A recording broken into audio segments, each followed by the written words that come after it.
Good evening बच्चों, आ गई हूँ फिर से कहानी सुनाने। एक आध दिन व्यस्त हो जाती हूँ, कोई आ जाता है, कभी कभी मिस हो जाता है, नेवर माइंड।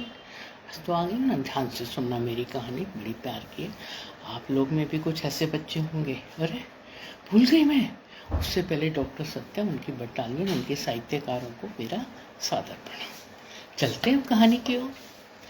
एक बार की बात है कि एक शिष्य अपने गुरु का बहुत आदर सम्मान करता था। गुरु भी अपने उस शिष्य को बहुत प्यार करते थे, लेकिन उस शिष्य में एक कमी थी, वो आलसी था और प्लान करके चलता था, लेकिन उसको फॉलो कभी नहीं करता था।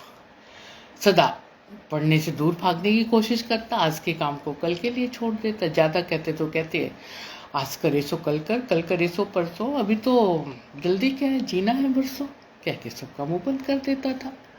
अब गुरुजी को भी चिंता होने लगती थी कि कहीं उनका शिष्य जीवन में कुछ ना कर पाए और हार मान जाए, और ऐसे शिष्य को खोना नहीं चाहते थे।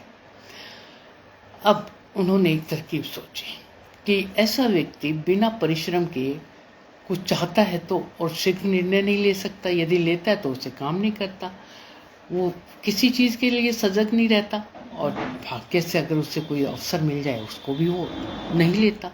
तब गुरुजी ने उसकी भलाई के लिए एक योजना बनाई। एक दिन एक काले पत्थर का, कहते हैं ना कि वो सोता होता कि लोहे को भी उसको रगड़ लो तो सोना बन जाता है, जादुई पत्थर का टुकड़ा।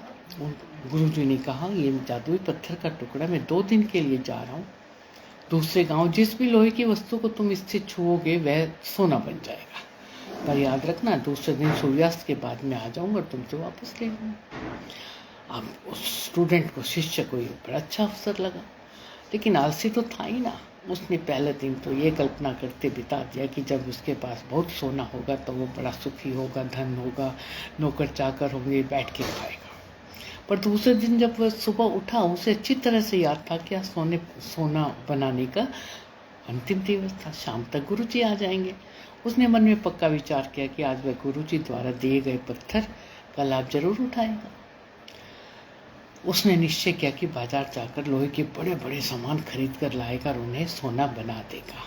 दिन बीतता गया, अब आलसी तो था ही ना, पर वैसी सोच में बैठा रहा कि अभी तो बहुत समय, अभी सुबह हुई, दोपहर हुई, शाम हुई, चलो कभी भी जाके बाजार से सामान ले आएगा। उसने सोचा कि अब तो दोपहर का भोजन करने के पश्चात ही सामान लेने निकलूंगा, और भोजन करने के बाद उसे सोने की आदत थी। सो गए बस आप जी। चलिए, और जब वो उठा तो सूर्यास्त होने को था, खूब नींद में सोए। अब वह जल्दी जल्दी बाजार की तरफ भागने पर लगा, पर जैसे ही वो निकला, रास्ते में उसे गुरुजी मिल गए।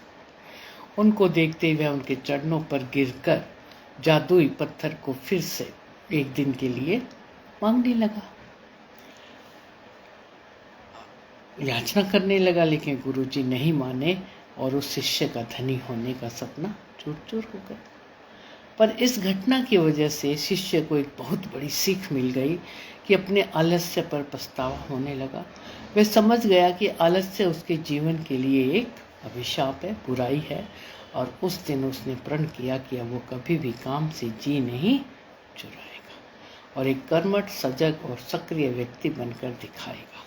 इस कहानी से बच्चे में क्या शिक्षा मिलती है कि जीवन में हर किसी को अवसर मिलता है, पर कई लोग आलस्य के कारण इस अवसर को गंवा देते हैं। इसलिए यदि आप जीवन में सफल होना चाहते हैं तो अपने अंदर विवेक, परिश्रम और जागरूकता, हर चीज़ के लिए अलर्टनेस जैसे गुणों को विकसित करिए।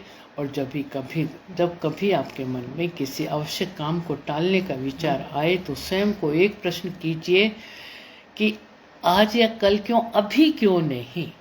उसी टाइम वो काम कर डालो और जीवन में सफलता पाओ। एक चीज़ और कहना चाहती हूँ, कई बार मेरे नाती नातिन हैं, कई चीज़ें ढूंढने की, नानी हमने यहाँ रख दी, यहाँ रख दी, क्यों भाई, क्यों ढूंढ रहे हो? Why don't you keep your things at proper place. मैं उनको हमेशा ये कहती हूँ, keep your things at proper place, ताकि जब भी आपको ज़रूरत पड़े आप वो उस स्थान पर जाइए और आपकी चीज़ मिल जाए।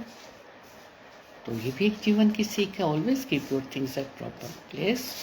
ठीक है, आज के लिए इतना, मिलते हैं कल नई कहानी के साथ। Okay, bye, see you tomorrow.